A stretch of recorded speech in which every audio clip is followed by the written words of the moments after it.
In Hebrew, the word Hebrew means crossing over. Abraham was a Hebrew because he crossed over from polytheism into monotheism. He crossed over in many ways. The Jewish nation started really as a Hebrew nation. We were called Jews only later in the story. I wanted to find in me the place where I could become the one who crosses over, to become a Hebrew. At this point in the story, we decided to go to the passage of Jabbok. This is where Jacob wrestles over his identity. He arrives there from his way back to Canaan from Laban. He arrives there a deceiver, the one who follows the heels of others. And he leaves that place as someone who has wrestled with God and prevailed, because he had wrestled with the angel of the Lord. 400 years later, by the way, his descendants arrive at a spot not far from there.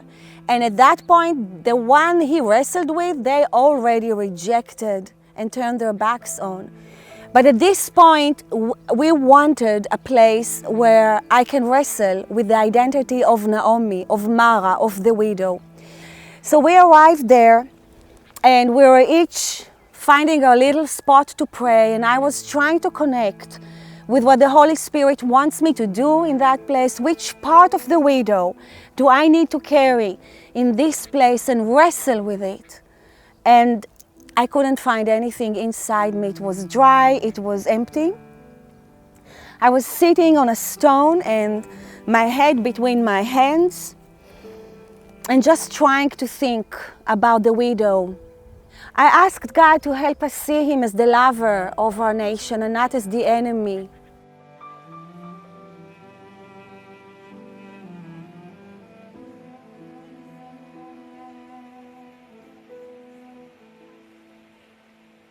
And as Rania and Gigi were praying and proclaiming, I didn't really hear every word, but they were awakening something in me, and I was thinking, how can I separate myself from my widowhood? If I'm not a widow, who am I? What am I without it? A bride? No. What would be my identity? And I heard them speaking about motherhood, and it brought up something within me, and it connected to what we've seen in Hebrew and at the hotel, and it connected to the other motives God was saying to us throughout the journey so far. And I knew I need to make a decision here. So I kept sitting there thinking, can I make that decision? Can I let go of the widowhood of Naomi? Can she be a mama? I realized that in Hebrew, these two words, mother, nation, are derived from the same root, ummah, em. Can we become a nation who is a mama? And I said yes. Yes, I can do that. By the time the sun was setting, I decided to cross over into our identity as a nation that crosses over, because that's the meaning of this word, being a Hebrew. As I was doing that, I could hear Rania proclaiming Isaiah 54 at the back. We will not remember the reproach of our widowhood anymore.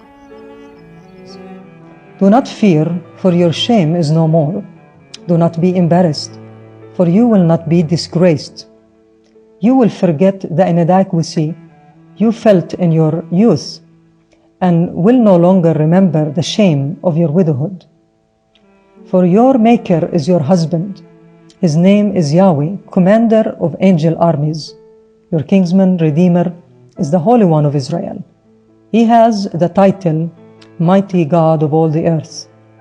In a surge of anger for just the briefest moment, I hid my face from you, but with everlasting kindness, I will show you my cherishing love, says Yahweh, your kinsman Redeemer.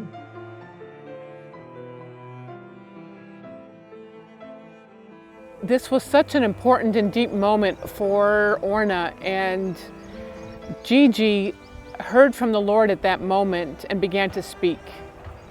The Jabbok River is a place of transformation. It's the place where Jacob's name was changed to Israel.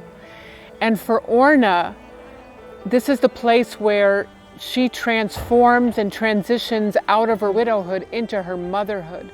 Gigi said a significant statement at that point, and she continued and said, being a widow will not make a significant change in any nation, but being a mother will. And what Orna was going through was for the nation of Israel. It was for the entire people who God had created. Yes, I remember that. I remember her calling me, Mama Naomi. That's what woke me up. Mama Naomi, Jordan needs you. Jordan needs the comfort and healing that you carry. Comfort Jordan.